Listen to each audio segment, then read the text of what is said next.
নমস্কার। আমাদের পাড়া আমাদের সমাধান পশ্চিমবঙ্গ রাজ্য সরকারের একটি নতুন প্রকল্প। এই প্রকল্পের মাধ্যমে পশ্চিমবঙ্গ রাজ্য সরকার বুথ পিছু 10 লক্ষ টাকা করে দিয়েছে।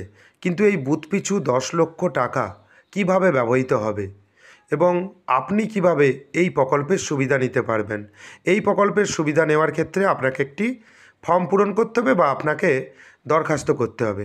দরখাস্ত আপনি কিভাবে করবেন সেই পদ্ধতি আপনাকে দেখিয়ে দেবো, তাই ভিডিওটি স্কিপ করবেন না, প্রথম থেকে শেষ পর্যন্ত দেখবেন।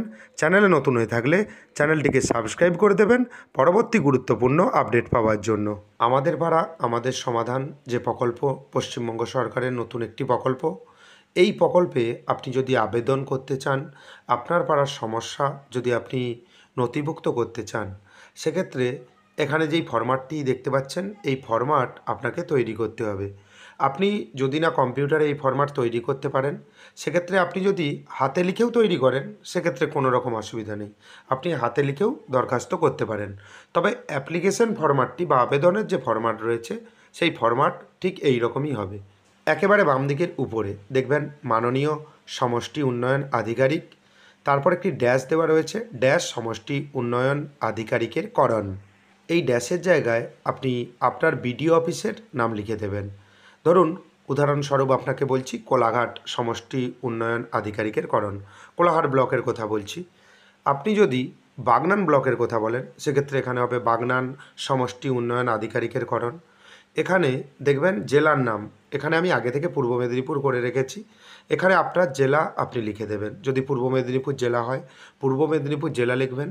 তার আগে যে ড্যাশ রয়েছে, আমি যদি কোলাঘাট সমষ্টি উন্নয়ন আধিকারিকের করণ এখানে টাইপ করি সেক্ষেত্রে এখানে হবে কোলাঘাট পূর্ব মেদিনীপুর। যদি এটি বাগনান ব্লক হয় সেক্ষেত্রে এখানে বাগনান হবে, এবং পূর্ব মেদিনীপুর জেলায় যেহেতু বাগনান হাওড়া জেলায় সেক্ষেত্রে পূর্ব মেদিনীপুরের জায়গায় হাওড়া হয়ে যাবে। এবং আপনার মতো আপনি এখান থেকে জেলা বা ব্লকের নাম দিয়ে দেবেন, আপনি যেই ব্লকের আন্ডারে আবেদন করবেন বা যেখানে আপনি বসবাস করেন। তারপর দেখতে পাবেন বিষয়, কি সাবজেক্টের জন্য আপনি আবেদন করবেন বা আপনার কি অসুবিধে রয়েছে। এখানে দেখবেন আমাদের পাড়া আমাদের সমাধান প্রকল্পে, এরপর যে ড্যাশ রয়েছে এখানে আপনি কি লিখবেন, আপনার যা অসুবিধা রয়েছে। ধরুন আপনার পানীয় জলের সমস্যা রয়েছে, তাহলে এখানে লিখবেন যে টিউবওয়েলের একটি দরকার, বা যদি আপনার সাবমার্সেল দরকার হয় আপনার পাড়ার ক্ষেত্রে সেখানে আপনি সাবমার্সেবল লিখে দিতে পারেন। যদি আপনার এলাকায় পথবাতি দরকার হয়, রাস্তার লাইট দরকার হয়, সেটা আপনি এখানে লিখে দিতে পারেন।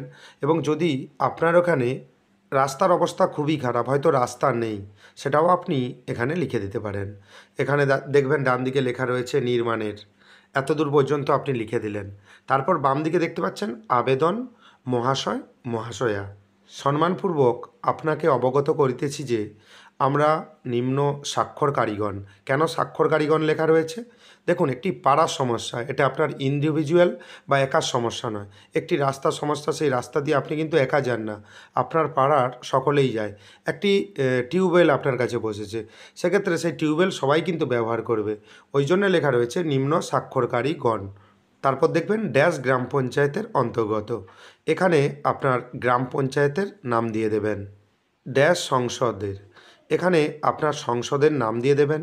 যদি না সংসদের নাম জানেন সেক্ষেত্রে আপনি সংসদের কোড নাম্বার যদি এখানে লিখে দেন সেক্ষেত্রে কোনো অসুবিধা হবে না। অনেকেই সংসদের কোড নাম্বার বা সংসদ নাম্বার জানে না। আপনার যে যিনি লোকাল মেম্বার রয়েছেন ওনাকে জিজ্ঞেস করবেন, উনি অবশ্যই আপনাকে বলবে যে সংসদ নম্বর কত।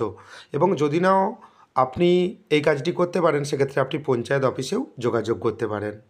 এরপর দেখবেন পার্ট নাম্বার, পার্ট নাম্বারের পাশে একটি ড্যাশ দেওয়া রয়েছে, এখানে আপনার পার্ট নাম্বার দিয়ে দেবেন। পার্ট নাম্বার আপনি ভোটার লিস্টে পাবেন। এর অধিবাসী হইতেছি, আমাদের গ্রামের পাড়ার জনসাধারণের ড্যাশ লেখা রয়েছে, এখানে কি লিখবেন? সেখানে তো আপনি বিষয় হিসাবে শর্টে লিখে দিলেন যে রাস্তা দরকার কি টিউবওয়েল দরকার, আপনি লিখেছেন। এখানে আমাদের গ্রামের পাড়ার জনসাধারণের কি দরকার, এখানে যদি রাস্তা দরকার হয় আপনি লিখবেন এখানে রাস্তার প্রয়োজন। যদি টিউবওয়েলের কথা লিখেন টিউবওয়েল লিখে দিতে পারেন। যদি বৃক্ষরোপণের প্রয়োজন হয় বৃক্ষরোপণ লিখে দেবেন। এবং প্রকল্পটি রূপায়ণ করা খুবই প্রয়োজন, অর্থাৎ এই প্রকল্পটি আপনার পাড়ায় খুবই দরকার। উক্ত প্রকল্পটি আনুমানিক দৈর্ঘ্য, আপনার পাড়ায় হয়তো রাস্তা প্রয়োজন, সেক্ষেত্রে আনুমানিক দৈর্ঘ্য কত রাস্তাটি, কত মিটার লম্বা হবে এখানে কিন্তু মিটার লিখবেন। ধরুন এখানে 50 মিটার লম্বা দরকার, 50 মিটার এখানে 50 লিখে দেবেন। এবং প্রস্থ চওড়াটা কত হবে, যদি ধরুন 2 মিটার চওড়া হবে বা 1 মিটার চওড়া হবে, সেখানে 1 লিখে দেবেন।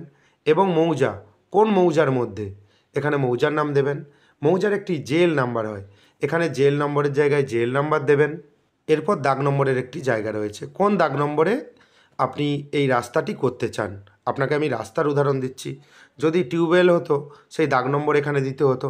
এবং এখানে আরেকটি কথা মনে রাখবেন যে আনুমানিক দৈর্ঘ্যর জায়গায়, যদি টিউবওয়েল হতো, টিউবওয়েলের তো আনুমানিক দৈর্ঘ্য নেই, সেক্ষেত্রে এটা লেখা রয়েছে, তখন আপনি এখানে ক্রস দিয়ে কেটে দেবেন, কোনো রকম অসুবিধে হবে না। সবার জন্যই এই ফরম্যাটটি বানানো হয়েছে। এবং এখানে দাগ নম্বর দেওয়ার পর এবং আনুমানিক প্রকল্প ব্যয় কত টাকা খরচ হতে পারে, একটি আনুমানিক আপনারা নিজেরা পাড়ার মধ্যে আলোচনা করে নেবেন যে ধরুন 50,000 টাকা খরচ হবে একটি রাস্তা তৈরি, ছোট একটি রাস্তা 50 ফুটের, এখানে 50,000 লিখে দেবেন। এই প্রকল্প ব্যয়ের পাশে আপনি কিন্তু সংখ্যায় লিখবেন। তারপর যেই অ্যামাউন্ট আপনি লিখলেন সেটা এখানে কথায় লিখবেন, টাকা মাত্র। উক্ত প্রকল্পটি রূপায়িত হইলে আমরা ড্যাশ সংখ্যক জনগণ উপকৃত হইব। এই ড্যাশের জায়গায় আপনার পাড়ার কতজন মানুষ বসবাস করেন, বা এই রাস্তা, আপনি ধরুন রাস্তার কথা বললেন বা টিউবওয়েল কথা বললেন, যে কোনো একটি তো বললেন এখানে, সেক্ষেত্রে কতজন উপকৃত হবে। ধরুন যদি 100 জন উপকৃত হয় আপনি এখানে 100 লিখে দেবেন, যদি 50 জন উপকৃত হয় তাহলে আপনি এখানে 50 লিখে দেবেন।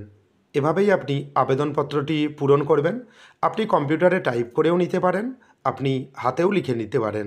এবং তারপর আপনি কি করবেন, বাম দিকে তারিখ লিখলেন, তারপর দেখবেন ডান দিকে ধন্যবাদান্তে এখানে আপনার পাড়ার যত মেম্বার রয়েছে আপনি কিন্তু 4-5টা সই করে দেবেন না, একটু বেশি সংখ্যক সই করে দেবেন। তাহলে অফিসাররা বুঝতে পারবেন যে এই পাড়ায় এই প্রকল্পটির রিকোয়ারমেন্ট আছে বা খুবই দরকার।